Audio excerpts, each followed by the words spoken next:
फिर प्रश्न उठाकर, शंका उठाकर वीरसेन स्वामी समाधान करते हैं। क्या शंका उठाते हैं? रजो जुषाम ज्ञान दर्शने न मंगलीभूत, केवल ज्ञान दर्शनोर वैवाविति चेना ताभ्याम व्यतिरिक्तस्तो रसत्वात्। क्या शंका बनाई है यहाँ कि आवरण तो युक्त जीवों के अल्प ज्ञान और अल्प दर्शन मंगलीभूत केवल ज्ञान केवल दर्शन के अवयव ही नहीं हो सकते। शंका ये उठाई है कि ये अल्प ज्ञान अल्प दर्शन, ये जो केवल ज्ञान दर्शन है सर्वज्ञ परमात्मा का, उसका ये अंश कैसे हो सकता है? तो इसके समाधान में कहते हैं, क्या कहते हैं, ऐसा कहना ठीक नहीं है। क्यों ठीक नहीं है? क्योंकि केवल ज्ञान और केवल दर्शन से भिन्न ज्ञान और दर्शन का सद्भाव ही नहीं पाया जाता। वाह, इतना जोरदार जवाब दिया है। पहले प्रश्न समझ लो आप। क्या आवरण से युक्त जीवों के, माने संसारी जीवों के, माने अपने और आपके ज्ञान और दर्शन इतने अल्प हैं, ये मंगलीभूत केवल ज्ञान और केवल दर्शन के अवयव अंश कैसे हो सकते हैं? ये प्रश्न है। तो उसके उत्तर में कहते हैं ऐसा कहना ठीक नहीं है। क्यों ठीक नहीं है? कि केवल ज्ञान और केवल दर्शन से भिन्न ज्ञान और दर्शन का सद्भाव नहीं पाया जाता है। ओ हो। ये बात जब मैंने पढ़ी थी तो रोंगटे खड़े हो गए थे। क्या कि केवल ज्ञान और केवल दर्शन के अलावा और कोई ज्ञान दर्शन ही नहीं है? केवल ज्ञान और केवल दर्शन नहीं है, मति ज्ञान, श्रुति ज्ञान, अवधि ज्ञान, मन पर्याय ज्ञान नहीं है क्या? क्या चक्षु दर्शन, अचक्षु दर्शन, अवधि दर्शन नहीं है? वीरसेन स्वामी कहते हैं कि केवल ज्ञान और केवल दर्शन के अलावा और कोई ज्ञान का सद्भाव ही नहीं है। इसका जवाब हो गया कि न मति ज्ञान है, न श्रुति ज्ञान है, न अवधि ज्ञान है, न मन पर्याय ज्ञान है, और न चक्षु दर्शन है, न चक्षु दर्शन है, न अवधि दर्शन है। तो क्या है?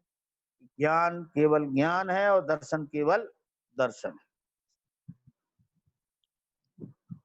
अब सुनो इसका स्पष्टीकरण। शंकाकार ने अल्प दर्शन को केवल दर्शन का अवयव और अल्प ज्ञान को केवल ज्ञान का अवयव मानने पर शंका की, तो वीरसेन स्वामी ने बहुत ही स्पष्ट समाधान किया। केवल दर्शन से भिन्न दर्शन और केवल ज्ञान से भिन्न ज्ञान का सद्भाव ही नहीं पाया जाता, माने होता ही नहीं। केवल दर्शन से भिन्न दर्शन और केवल ज्ञान से भिन्न ज्ञान का सद्भाव ही नहीं पाया जाता। सो कैसे?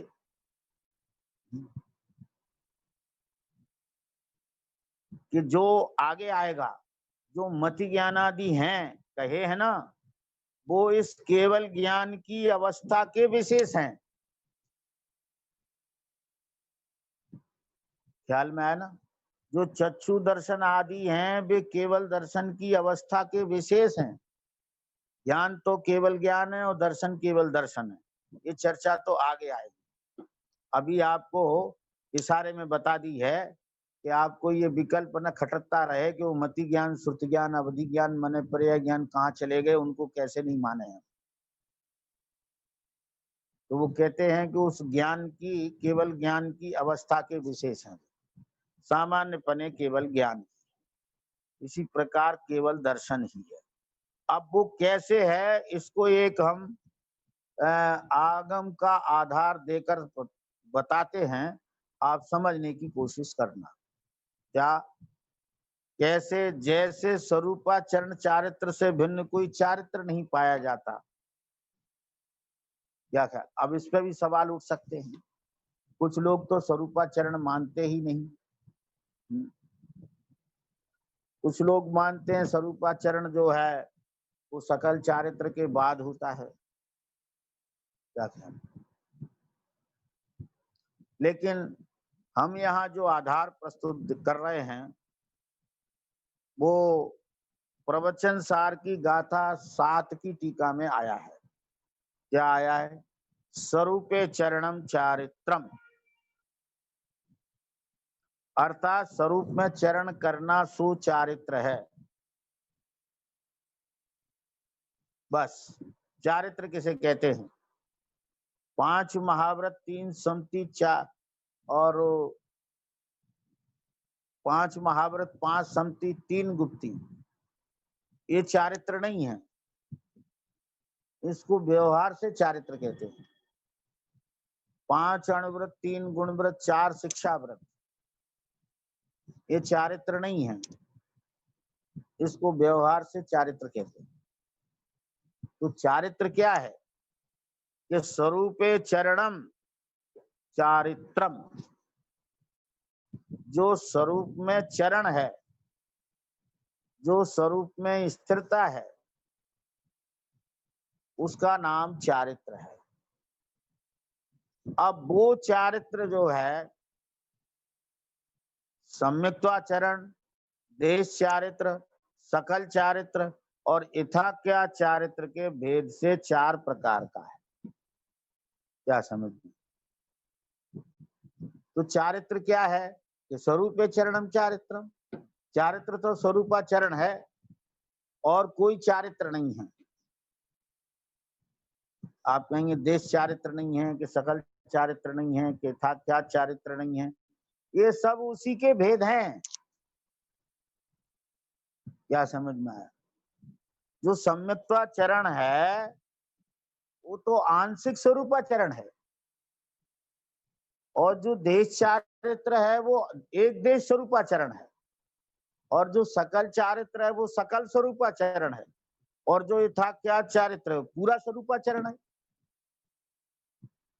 तो चारित्र तो स्वरूपाचरण ही हुआ ना। स्वरूपाचरण के अलावा चारित्र और कुछ है ही नहीं।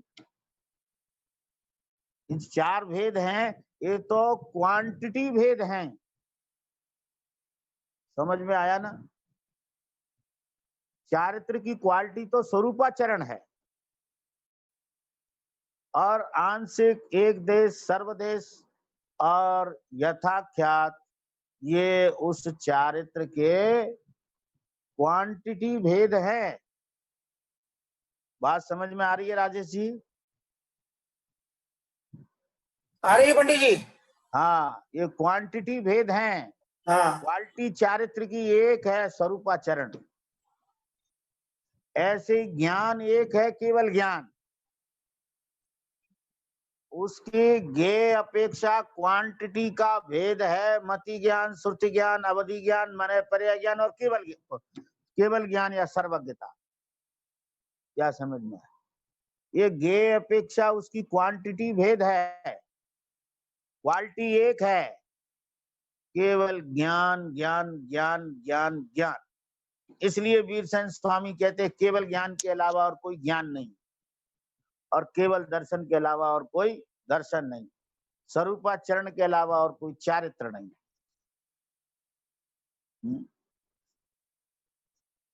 प्रश्न है क्या सम्यक्त्वाचरणात् चारित्र नहीं है?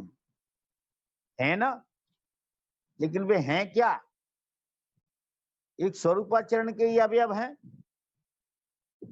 सम्यक्त्वाचरण, अब देखो चौथे गुणस्थान में कुछ शास्त्राभ्यासियों के भी मतभेद हैं वर्तमान में। कुछ लोग कहते हैं सम्यक्त्वाचरण है चौथे गुणस्थान में, कुछ लोग कहते हैं कि स्वरूपाचरण है, और हमें दोनों से कोई परहेज नहीं है। पूर्वाचार्यों के ग्रंथ में सम्यक्त्वाचरण शब्द आता है, तो उसका अर्थ हुआ जो सम्यक्त के साथ आचरण होता है उसको सम्यक्त्वाचरण कहते हैं। और गोपाल दास जी बरैया, गुरु गोपाल दास जी बरैया ने जैन सिद्धांत प्रवेशिका लिखी है, तो जैन सिद्धांत प्रवेशिका में अनंतान बंदी के अभाव में उन्होंने स्वरूपाचरण चारित्र लिखा है। सदा सुखदास जी में भी लिखा है और भी जगह आता है। तो कहते हैं कि स्वरूपाचरण चारित्र जो है, दौलत राम जी ने स्वरूपाचरण चारित्र लिखा है सकल चारित्र के बाद छह ढाला में। अब बड़ा प्रश्न है कि चौथे गुण स्थान में स्वरूपाचरण होता है कि 11वें 12वें में होता है। तो सबका समाधान क्या है? तो प्रवचन सार की 7वीं गाथा, उसकी टीका में लिखा है स्वरूप चरणम चारित्र। चारित्र कहते ही उसे हैं जो स्वरूपाचरण है। अब अगर चौथे गुण स्थान में स्वरूपाचरण कहा है तो वहां इतना समझ लेना कि उसको आंशिक स्वरूपाचरण कहा है। क्या समझ में आया? अब आंशिकता उसकी विशेष है, कोई लिखता है कोई नहीं लिखता, लेकिन स्वरूपाचरण उसकी क्वालिटी है और आंशिक पना उसका विशेष है। इसी प्रकार देश चारित्र, तो देश चारित्र में क्या है कि चारित्र का अर्थ है स्वरूपाचरण और देश चारित्र का अर्थ है एक देश, मां दो कसाय का अभाव हुआ। और सकल चारित्र, तो चारित्र का अर्थ तो स्वरूपाचरण लेना और सकल का अर्थ क्या लेना? तो 3 कसाय के अभाव रूप जो शुद्धता है उसका नाम सकल चारित्र है। और यथा क्या चारित्र माने चारित्र माने स्वरूपाचरण, और यथा जैसा स्वरूप है और वैसा उसमें पूर्ण लीनता, उसका नाम पूर्ण स्वरूपाचरण। अब दौलत राम जी ने स्वरूपाचरण लिखा सकल चारित्र के बाद, तो वहां स्वरूपाचरण का अर्थ मानना पूर्ण स्वरूपाचरण, और चौथे ज्ञान गुण स्थान में मानना आंशिक स्वरूपाचरण, और 5वें में मानना एक देश, और 6वें से लेकर 10वें तक मानना सर्वदेश। पर ये भेद क्वांटिटी भेद है, क्वालिटी भेद नहीं है। क्वालिटी एक है। उसी प्रकार ज्ञान का क्वालिटी से ज्ञान केवल ज्ञान है, और जो मति ज्ञान, श्रुति ज्ञान, अवधि ज्ञान, मन पर्याय ज्ञान और केवल ज्ञान, ये तो उसकी ज्ञेयों की अपेक्षा से क्वांटिटी भेद किए गए हैं।